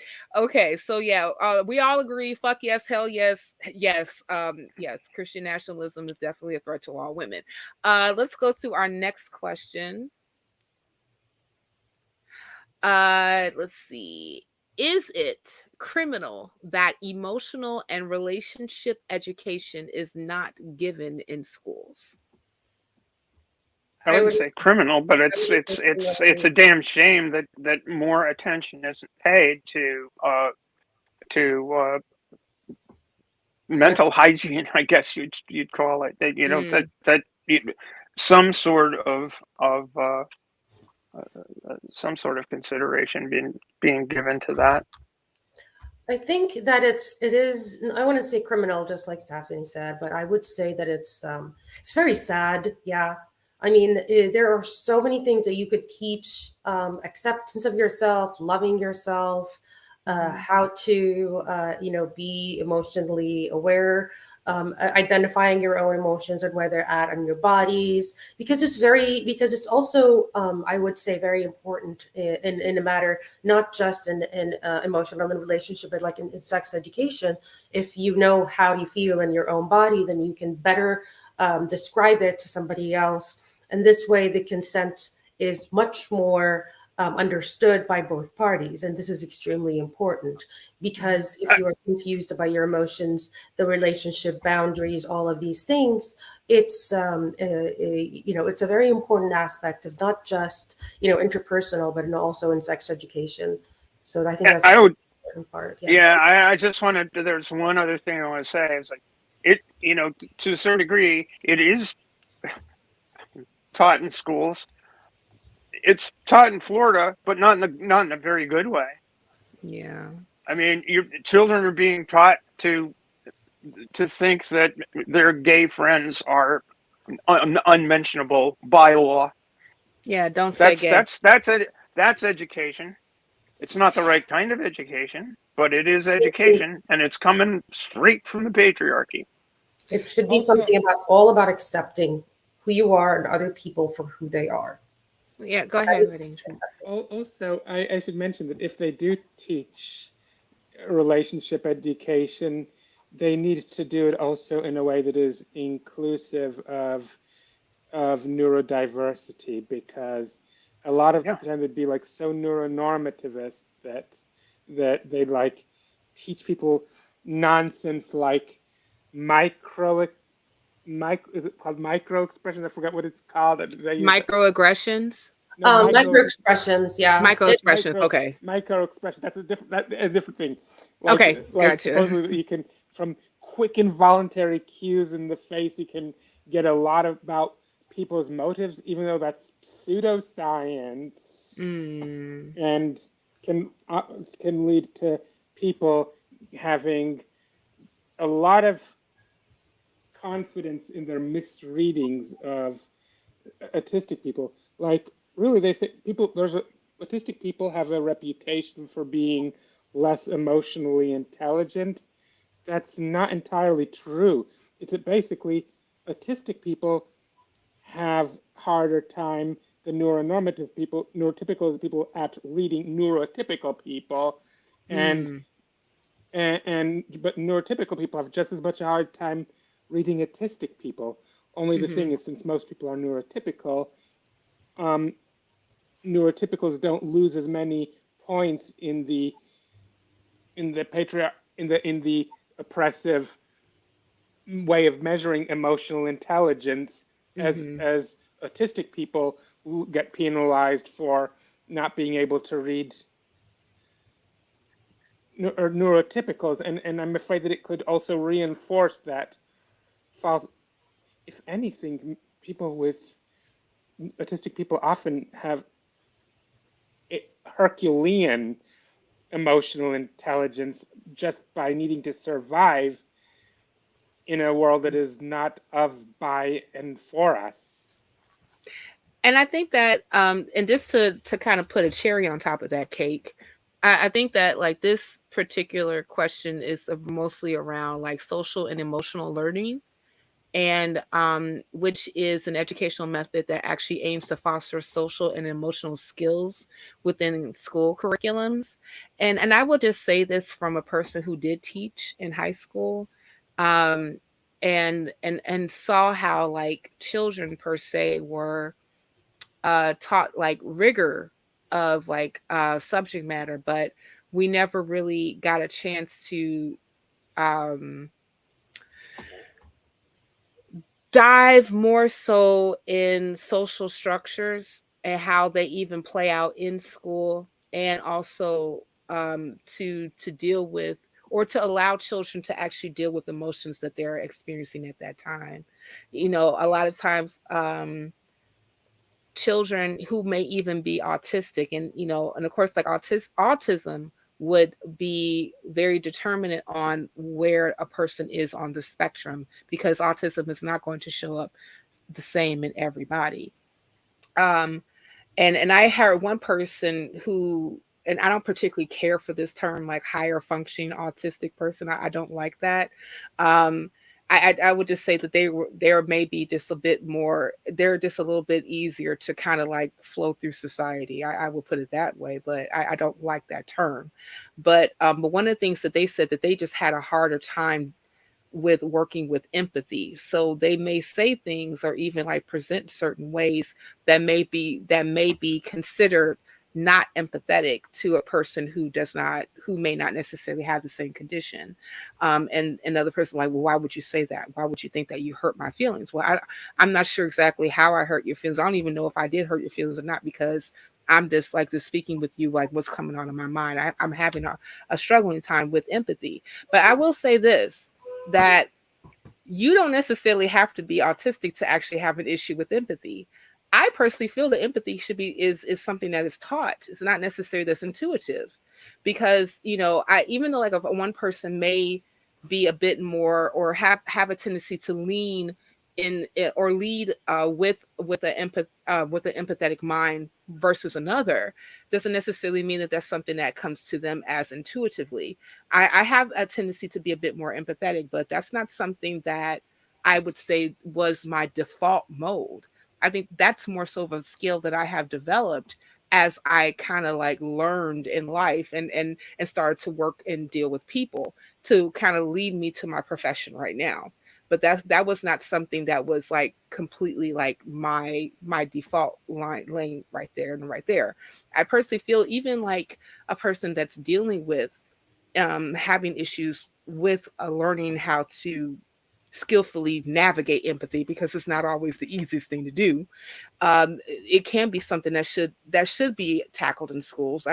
There have been even studies to show SEL curriculums, and kids have a tendency to do better in school. They have a tendency to get better grades. They have a tendency to get better to get along better with their fellow student population and their colleagues, because you know they're taught this. You know, they're taught to be to not only be empathetic to others, but to themselves. I know for me, I am my worst critic. Like, oh, I can't believe I said that. Oh, I can't believe I look like that. You know, and a lot of times that could be a hindrance to me as far as like developing like other different nuances of imposter syndrome that I would personally suffer from, because like I haven't always learned how to give myself a break.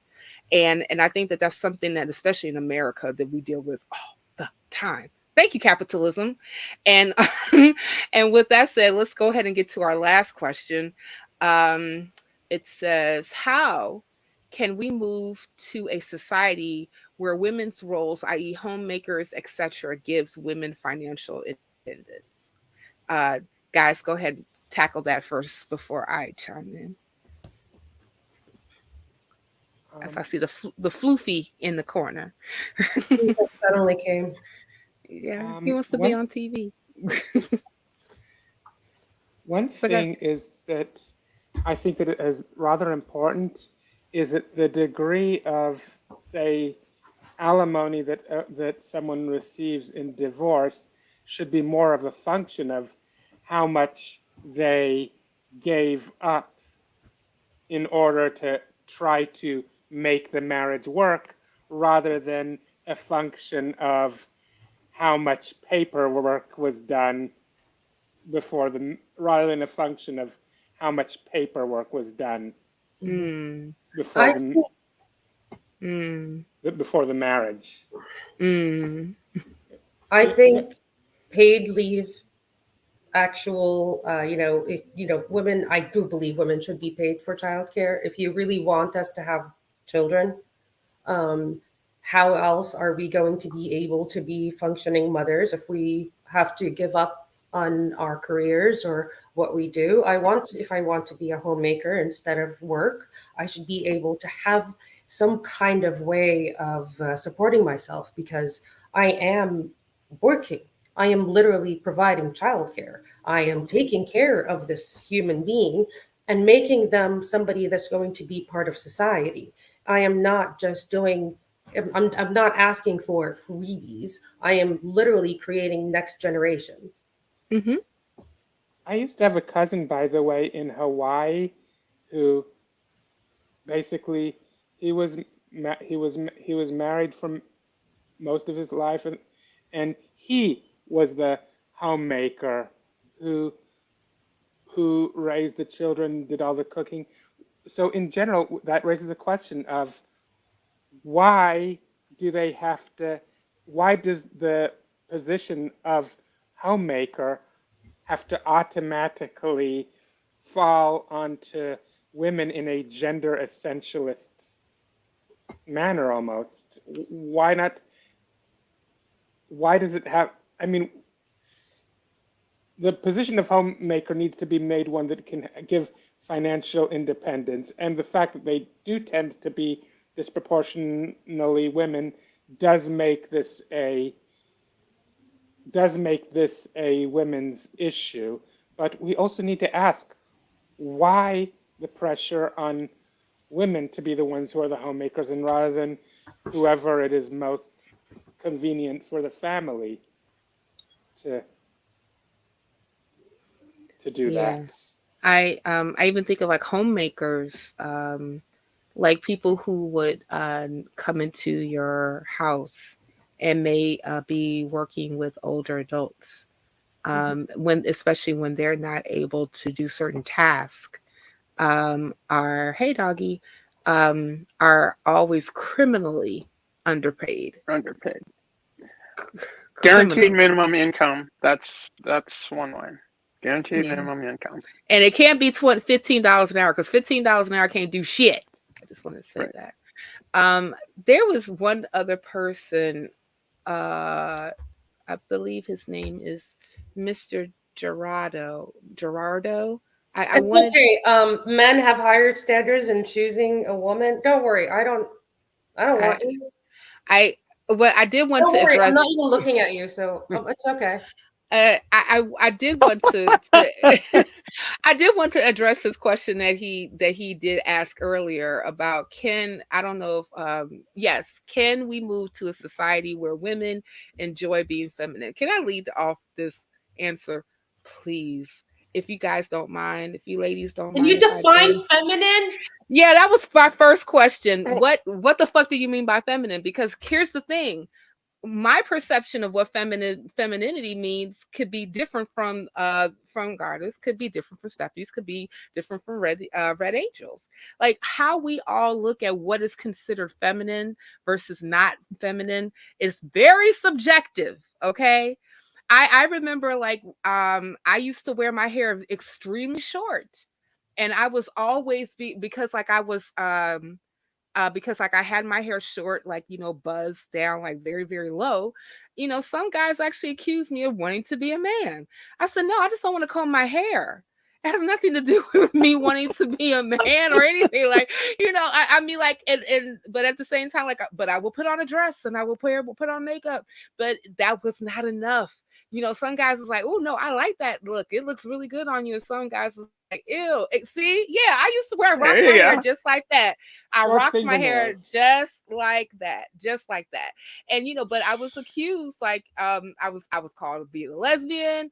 I was trying to, take over men's role. All types of bullshit. It was just so stupid.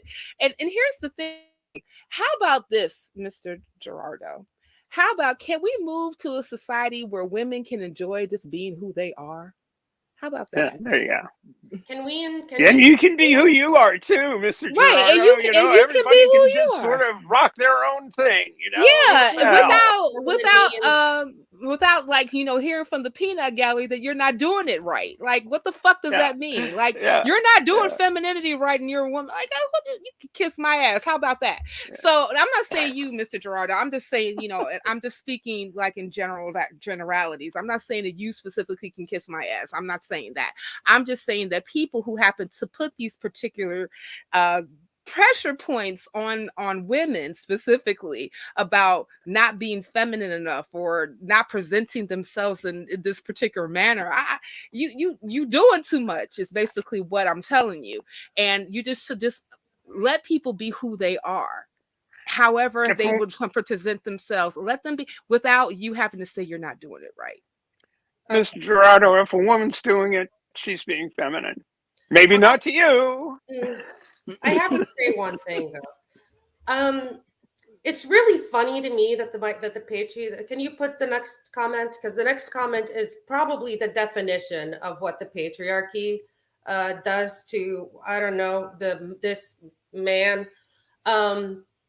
You see this. So apparently, I have no worth at all unless a bunch of men that have high standards look at me and choose me.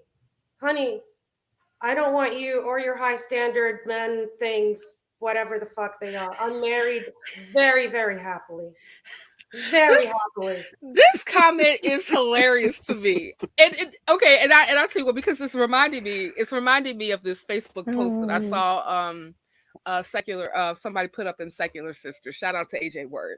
It was this guy who was average at best, saying that, his standard of what he wanted a woman to be. Oh my God. Let me see if I can find. You guys talk amongst yourself real quick, because I have to find what this is. The many people that I have met from Saudi that have said that to me, that no self-respecting man would choose a woman like you. It was like, I never wanted men to want me. I don't understand. What? I mean, my worth has absolutely nothing to do with what this self-respecting man wants. And maybe I don't want a self-respecting man. Maybe I want somebody that is a disrespectful man. Or woman. It's the curious thing here is the wide generalizations implied. I think men have, like, how many, what circles do you run in? And do you define men as only the people you know? I mean, what do you mean by I think men have? You're talking about huge generalities, and then you're going to focus that generality on one particular person. That, my friend, is the absolute epitome of bigotry. I feel honored that I triggered him. And I also, I question this whole higher standards, because again, that is subjective. Like, what constitutes as a person's standards when it comes to choosing a mate? Yeah, it's patriarchy, but it's also very subjective, because what people are attracted to, what people would say is something that they want to find in a mate versus another person, it can widely differ, even in men. Some men may want a woman that got like a little extra something on her bones. Some men don't, that's fine. But again, but the guy who wants a woman who may have like a little extra something on her may be considered, that's his high standard, versus another guy who wants somebody who is thinner. That's his high standard. Oh, but I found it, guys. I found it. Okay. He said, "Hi, my name is," it doesn't matter. "I am 50 plus, looking for a submissive woman who aims to please me and take care of all of my needs." Oh, my. "Must be educated and thick. Must know how to cook, because you will be cooking for me." He meant to say for me. "3 meals a day. No ugly duck women. No BBWs, big beautiful women. No, and can't wear any weaves, lashes, or makeup." Okay, so I have a list. Yeah. Oh, wait. No, this is the great part. You ready for this part? This is the great part, guys. "Weekly allowance of $40." Is this a parody? Bro. Is this a parody? And he's 55? He's 50 plus. That's what he said. Ew. And Which means he's I'm ladies. not gonna put. There's a I'm not gonna catch put. out there for you.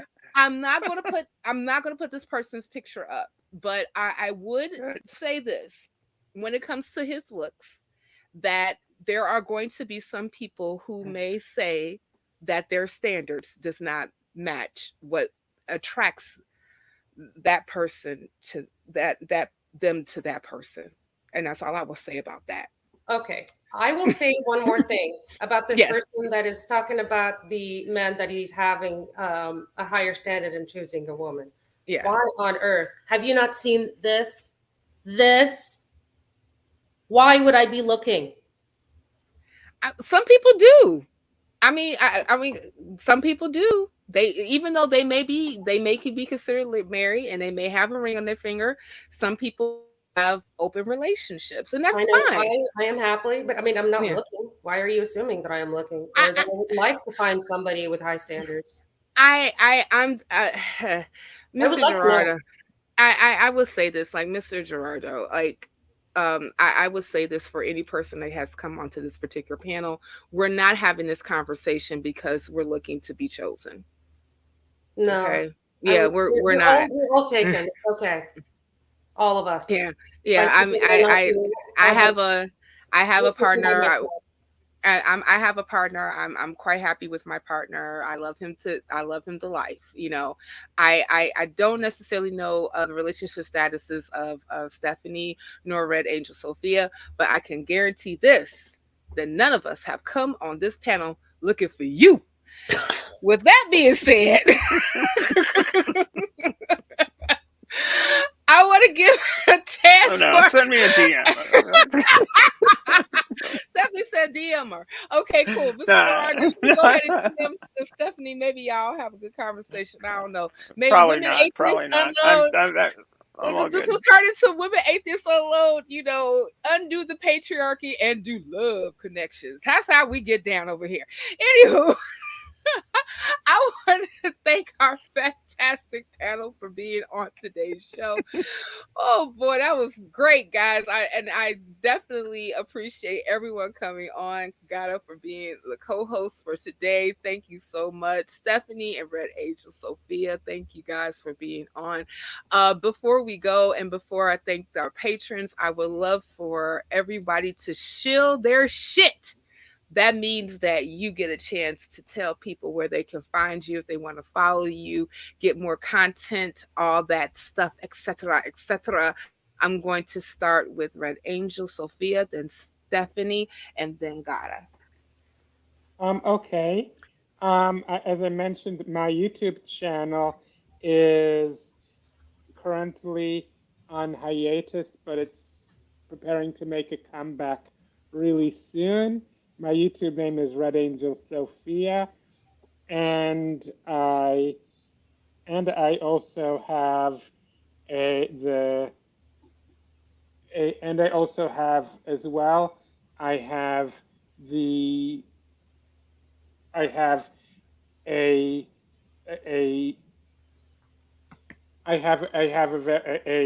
page of a link, a main links page somewhere else from which you can get to my YouTube channel. I gave you guys a link to. I just gave you guys now a link to my main links page, if you want to, that, which is redangelsophia.com.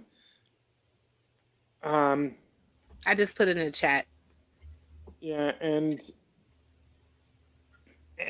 as I said, my channel's been on hiatus for a while, but sometime in the next few weeks, we'll be making a comeback.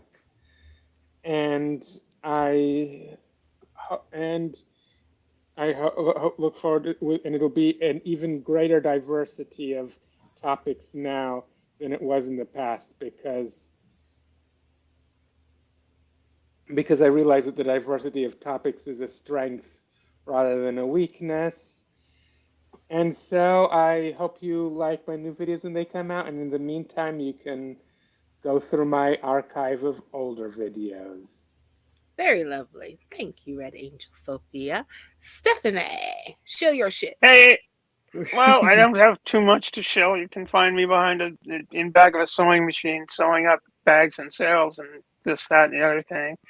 I have a YouTube channel that has one lonely video on it. It's me talking to a Methodist congregation on Transgender Day of Remembrance, delivering that talk.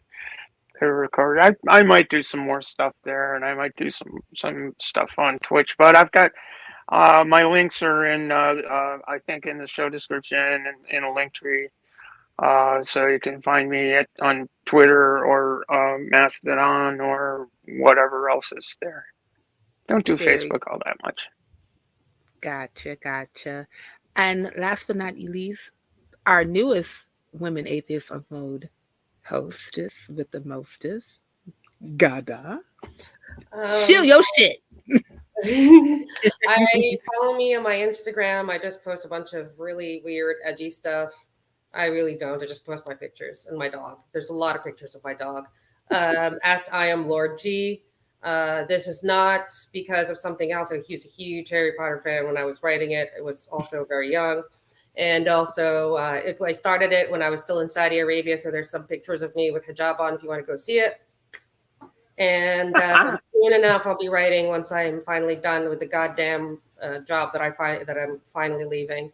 I'll be writing a little bit. So mainly about ex-Muslim issues and recovering from religious trauma. So that's what I usually do. I also posted a link in the live chat. I'm going to be on a panel with a bunch of feminists. We call ourselves the Forgotten Feminists. And we're just going to be having wine and talking shit. Lovely. I would love to see that. Forgotten Feminists talking our shit. You know, like, it's funny. Like, I had this whole conversation about, I was asked, do I see myself as a feminist? And I said, I am not comfortable with calling myself a feminist, but I am very comfortable with saying that I align myself greatly with feminist issues. I would say because of how I grew up and where I grew up, and because I was told so many times that I cannot do something because I am a woman. And it's really funny because if you look at the number of women that have been ousted, the number of single mothers that have made it, the women that had to escape. If you just look at Insaf Haider, her husband, Raif Badawi, has been in jail and now in Saudi Arabia for a long time.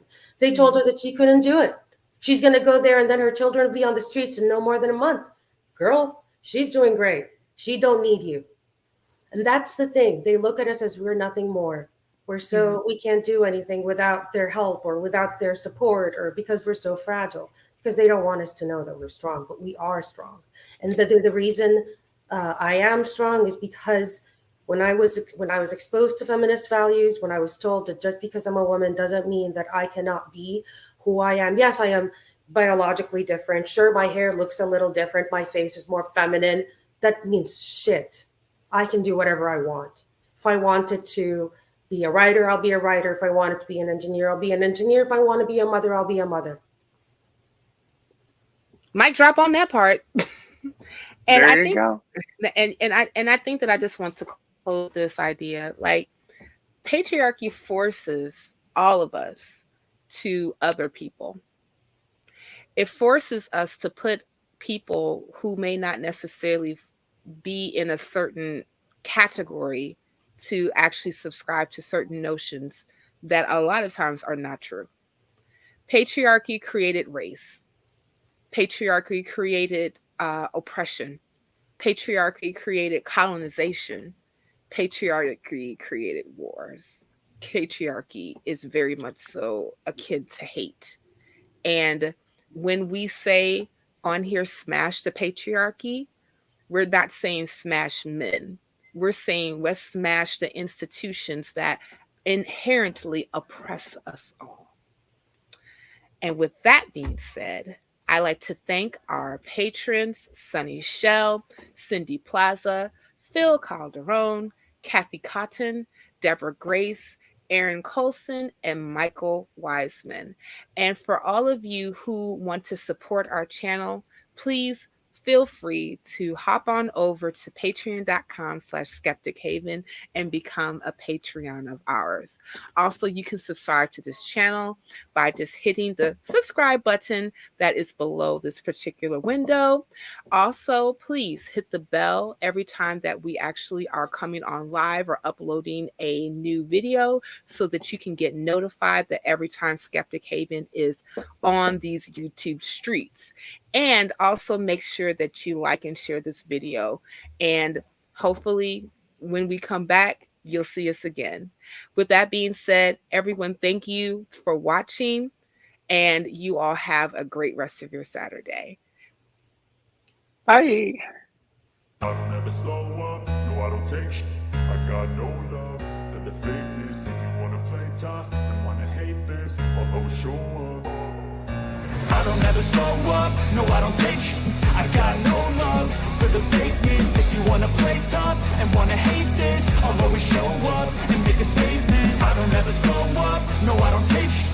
I got no love for the fakeness. If you wanna play tough and wanna hate this, I'll always show up and make a statement. Everything I do so instinctive and so passionate. Every word I move so descriptive like an adjective. I got a vendetta against people who patented being negative when you should be getting after it. I got facts over tracks, this and that. Spitting slow, spitting fast. I could roast, I could gas. Think I'm okay at last, but I don't know if that can erase all the past. And the pettiness, a reflection of the emptiness. Hilarious, you think you're worth my time, you're delirious. Mysterious, because you hide behind a fake exterior. Inferior, you know I'll always... Yeah.